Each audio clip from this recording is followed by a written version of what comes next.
Hey everyone, today's recipe is this wedding cake frosting. Now, to preface this with, this is a frosting that I kind of grew up on. So my mother had a wedding decorating business, and her business partner was the one who baked all the wedding cakes and decorated them. So I really was exposed to this sort of wedding cake world really early on, and we helped out in countless weddings, and I ate so much wedding cake and wedding cake frosting growing up. I cannot even complain about that because that was the good part. So we were voluntold to help out at these weddings, but we kind of got paid in wedding cake, which was fine by me. So this recipe is me trying to recreate that taste, but with my own little twist on it. So we're talking about the frosting that was used back in the 80s and 90s. It's sort of that classic taste. It's the American buttercream, so it's got butter, sometimes shortening. It is thickened up with confectioner's sugar, that kind of frosting. It's not your Swiss meringue or your whipped topping or anything like that. So if that's kind of the classic taste for you, then this might not be the recipe for you.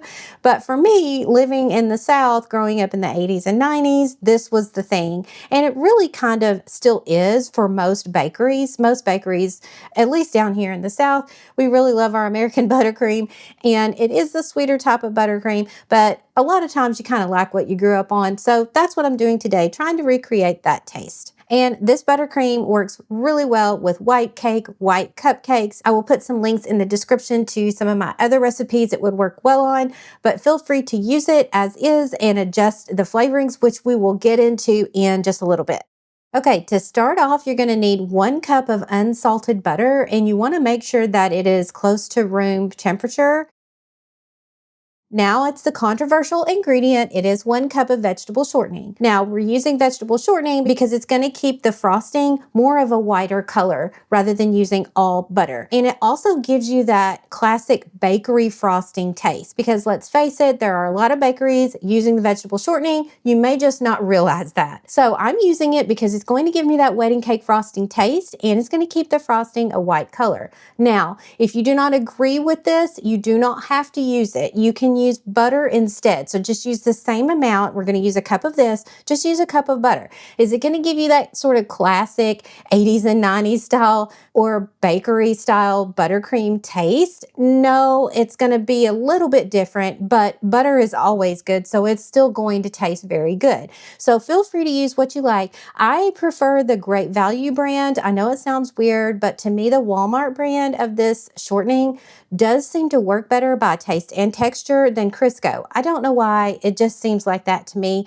And by the way, all vegetable shortening is not lard. Please don't send me any hate mail about it. Sometimes when I post these kinds of videos and I use shortening in a cake or in my frosting, I do seem to collect some mean comments from those. It's okay if you don't like it. We can all like different things. All right, so we're gonna go ahead and add in the 1 cup of the vegetable shortening. Remember to just use butter instead of the shortening if you don't like the shortening. Then we're going to add in an 1/8 teaspoon of salt, and this is going to cut the sweetness a little bit, and you will definitely need that. So just turn your mixer on, and I mixed here on medium high. You don't have to mix for a certain amount of time. You just want to make sure it's very well mixed, maybe a minute or so. So now we're going to talk about the flavoring ingredients. So we're going to use a combination of ingredients here. The first thing I want to tell you is back in the day, and even still now, a lot of people use the Magic Line version of cream bouquet flavoring. And that flavoring combines a little bit of citrus, vanilla, and then a lot of almond. For me, it feels a little bit more floral-like. So I think the almond in it is just a little bit more than I care for. The next option is this Princess emulsion, and this is through Loran, and they have some really good emulsions, by the way. And this one is good too. I use it in one of my other cake recipes. However, it feels like it's a little bit too lemony for a wedding cake flavor. I wanted to sort of mix these flavors together in a different ratio. So if you do them all separately, like we're going to go through in just a minute, it's going to give you a different profile. You can really combine the flavors to make your own. So the combination is a combo of a little bit of lemon juice, not enough to make it or give it a lemon flavor. It's just a little bit.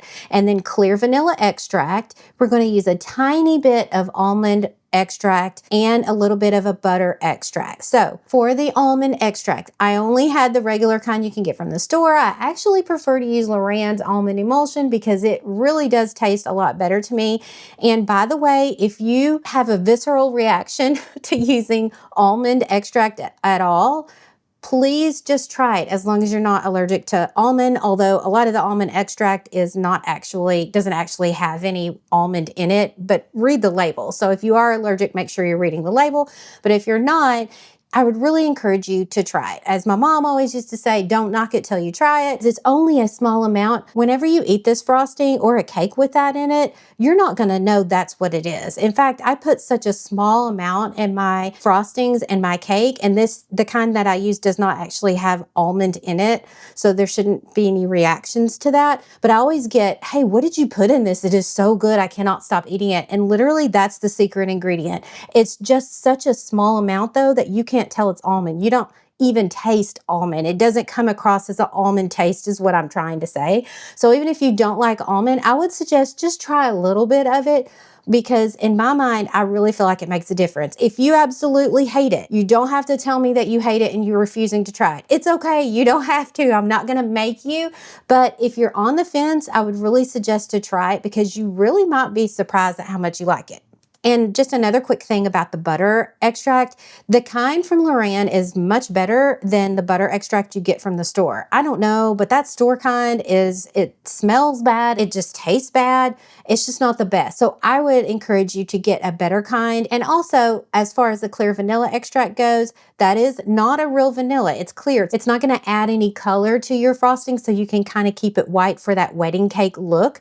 And it also has a little bit of a different flavor to it. It, in my mind, tastes a little bit more candy-like. I can't really explain it, but if you prefer real vanilla over clear vanilla, you can go ahead and use that too. Just keep in mind that it will add a little bit of color to your frosting. Okay, so now we've gotten all of the flavor explanations out of the way. I'm going to show you the combination that I use for mine, but you feel free to update these combos to fit your taste. So for me, I'm going to add only 1 teaspoon of lemon juice to this recipe. So it's not enough to give it a lemon taste. It's just going to add a slight bit of tanginess to it.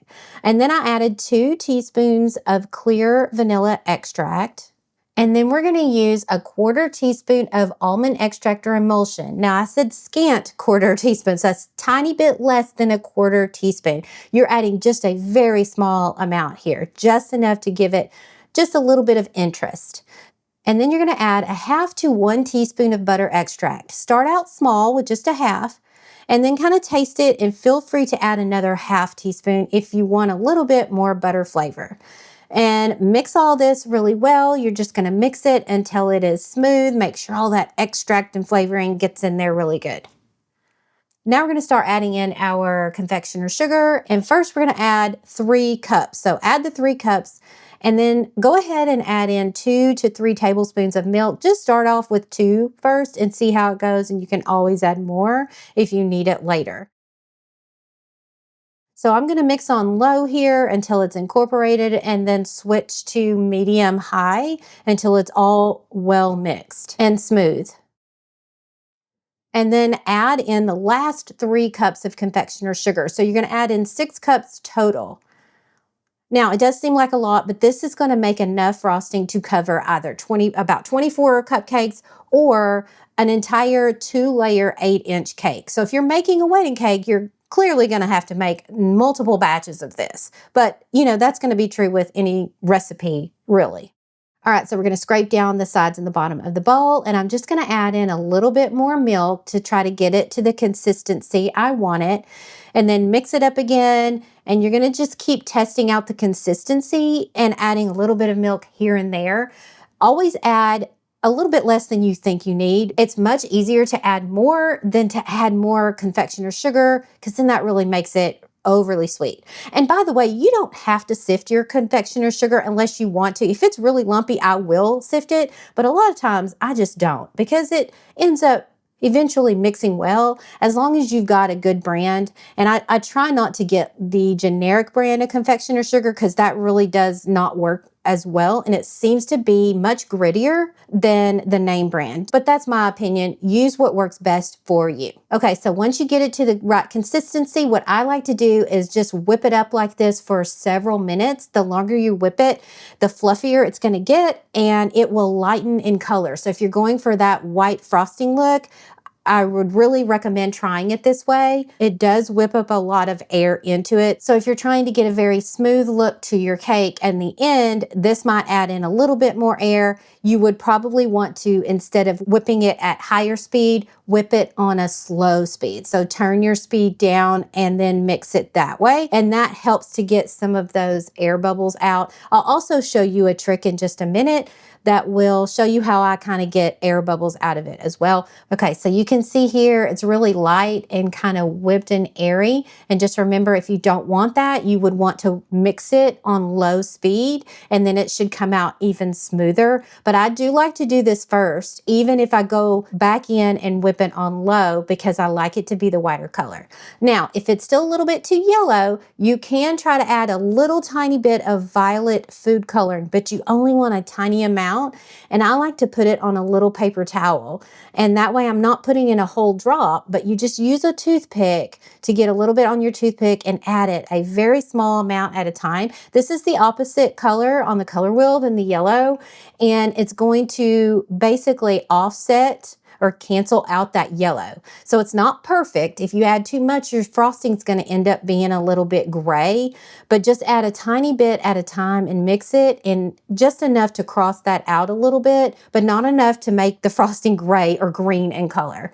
So keep mixing it until you get to the color and consistency that you want. And you can see here, it's a really nice consistency and it's smooth. And so this frosting, you do want to keep it in an airtight container. You can use a plastic container like I'm using here. If you don't like plastics, feel free to use a glass container. Because we're using this frosting that has shortening in it, shortening can make what's called a crusting buttercream, which is great for when you're piping and you're decorating cakes and stuff. But what it does is it forms a thin crust, like a shell, but it's just a very thin shell over it if it's exposed to air for very long. So you just want to keep it covered. That's nothing abnormal. That's what some buttercreams do, but that just means that you don't want to leave it out in the air.